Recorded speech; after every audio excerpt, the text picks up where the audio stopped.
Chers compatriotes, chers invités, mesdames, messieurs, de prime abord, je commencerai par vous remercier pour avoir quitté vos occupations et vos habitudes afin de participer avec nous dans cette conférence. Cela prouve à suffisance votre degré d'amour, de patriotisme et aussi d'amitié pour notre pays, la République démocratique du Congo. Au nom du peuple congolais, au nom de l'alternance de 143 et en mon nom propre, je tiens à vous dire tous merci. Comme vous avez pu lire dans nos invitations que nous avons lancées, la conférence de cet après-midi constitue en même temps la sortie officielle de notre conférence, de notre association alternante de 143 Fédération France. Vous vous posez peut-être la question de savoir qui sommes-nous et quelles sont nos activités. Alternance des 143, c'est juste une association qui regroupe les jeunes Congolais de la diaspora, mais des jeunes qui ont soif de contribuer au développement de leur pays et aussi d'agir efficacement pour l'avènement de la vraie démocratie et pour le respect des droits de l'homme. Notre lutte est pacifique et nos moyens d'action les sont également. Voilà pourquoi nous organisons des conférences, des colloques pour mobiliser et sensibiliser les Congolais de la diaspora ainsi que les amis du Congo sur les enjeux qui touchent notre pays.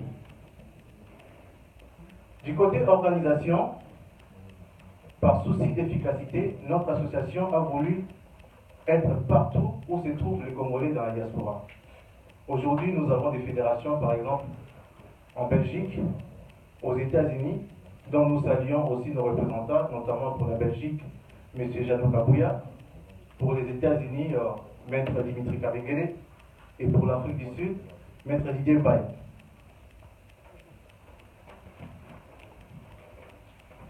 Pour ce qui est de la journée d'aujourd'hui, notre conférence va s'articuler autour d'un thème bien précis. Quelle solution face à l'impasse du processus électoral dans les délais constitutionnels en République démocratique du Congo? Nous avons choisi cette thématique non sans raison. C'est parce que nous craignons que les élections qui vont avoir lieu, en 2016 en tout cas, que ces élections-là, au lieu d'être un facteur de démocratie, nous craignons que ça soit, encore une fois, un moment de tension et des angoisses pour notre peuple.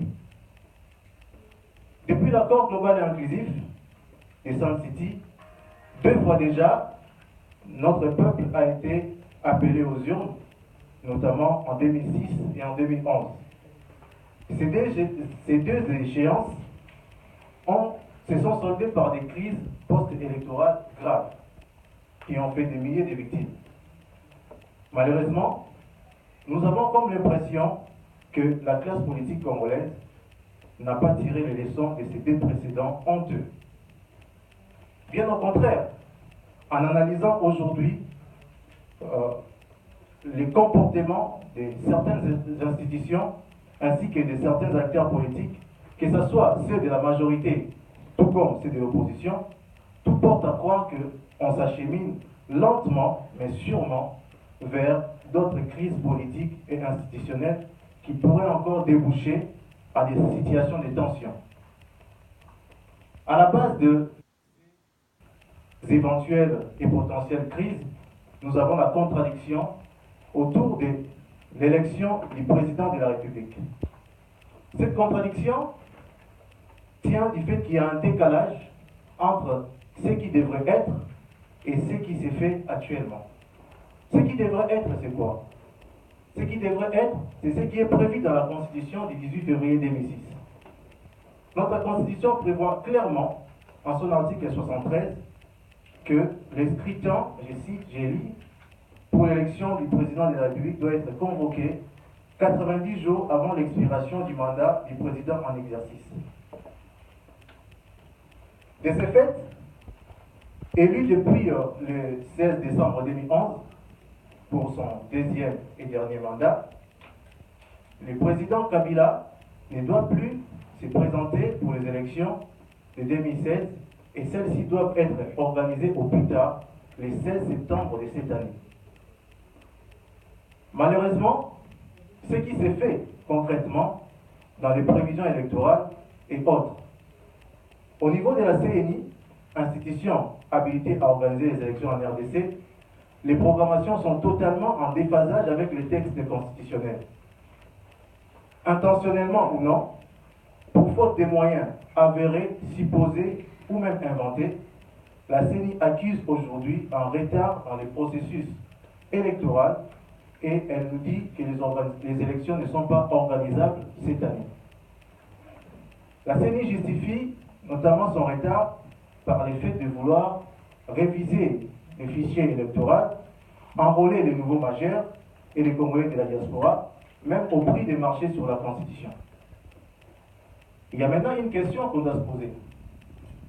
Quoi et comment faire pour sortir de cette impasse électorale et surtout éviter la violation de la Constitution tant redoutée? Les propositions fusent de partout.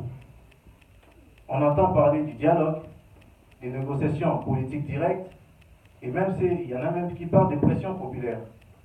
Mais en attendant, comme vous le savez, le temps passe.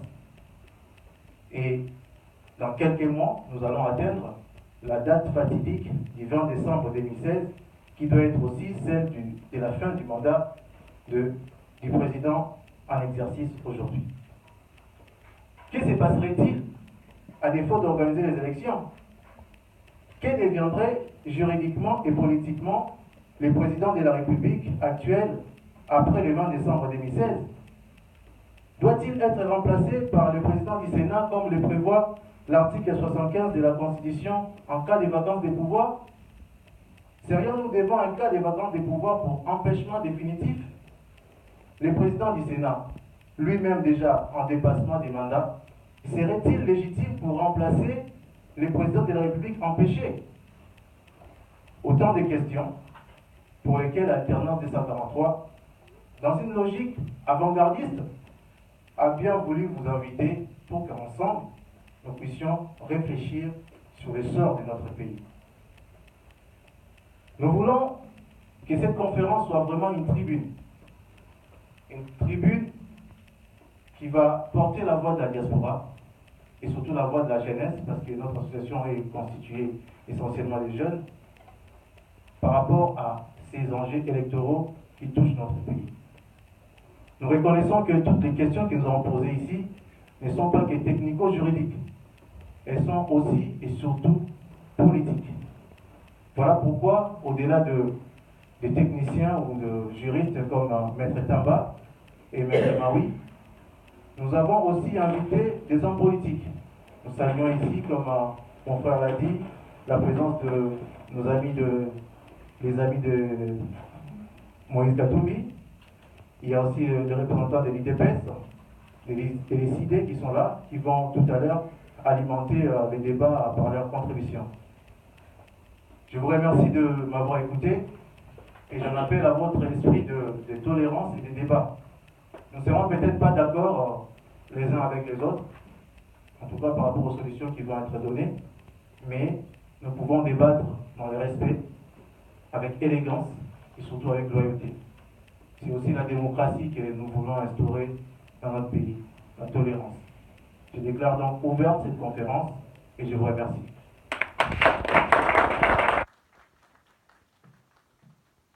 Mesdames, Messieurs, je vais à présent appeler M. Platini Chimpoupou qui va nous parler sur l'aspect politique de la Constitution.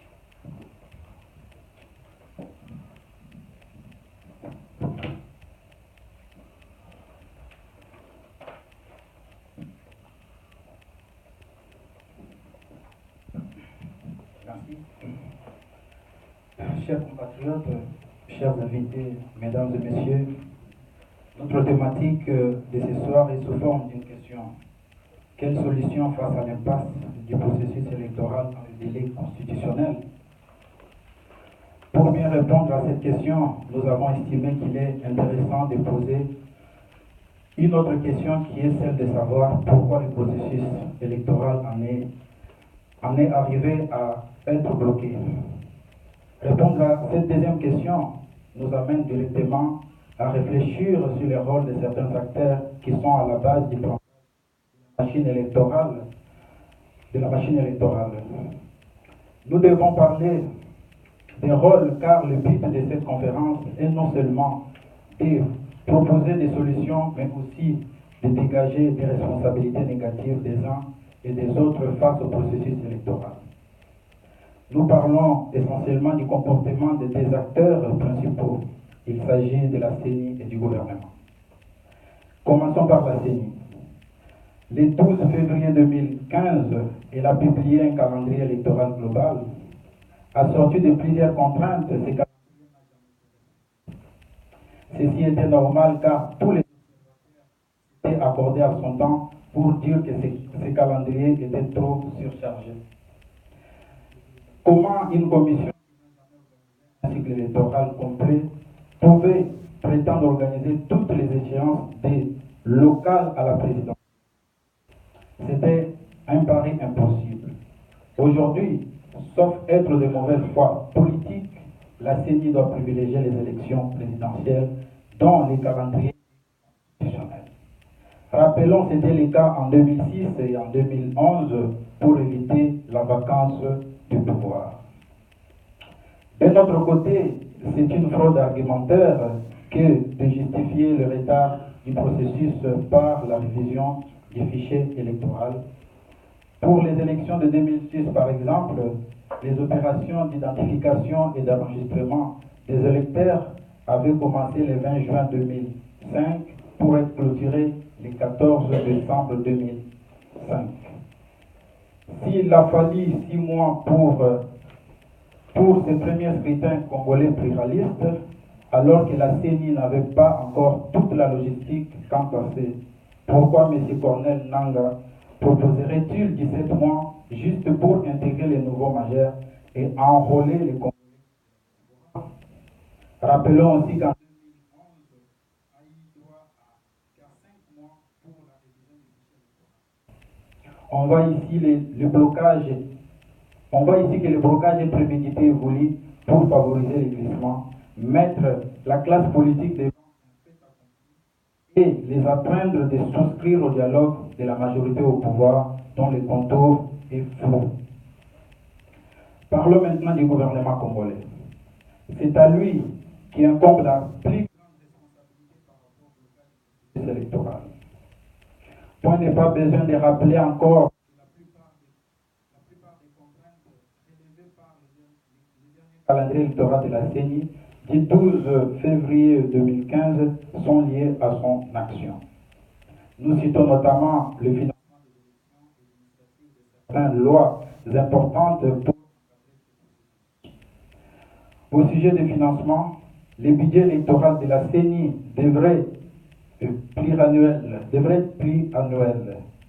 Depuis 2013, toutes les prévisions budgétaires votées par l'Assemblée nationale n'ont jamais été exécutées en bonne et due forme par le gouvernement congolais.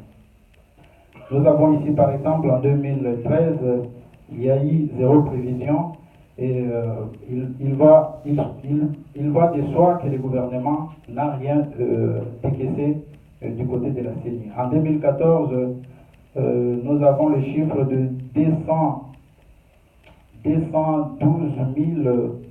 quelque chose que le gouvernement n'a versé que 24% de ce qui devrait être versé dans la moyenne de 51 millions de dollars. En 2015, le gouvernement a déversé 22%, soit une moyenne de 44 millions de dollars. Ceci est irresponsable et surtout quand on connaît le nombre de dépenses extra-budgétaires exécutées par ce même gouvernement. Mes chers compatriotes, chers invités, mesdames et messieurs, nous avons voulu démontrer et dénoncer le blocage intentionnel de la machine électorale pour rappeler à tous ceux qui travaillent à cette fin de faire très attention. En cas de crise grave qui mettrait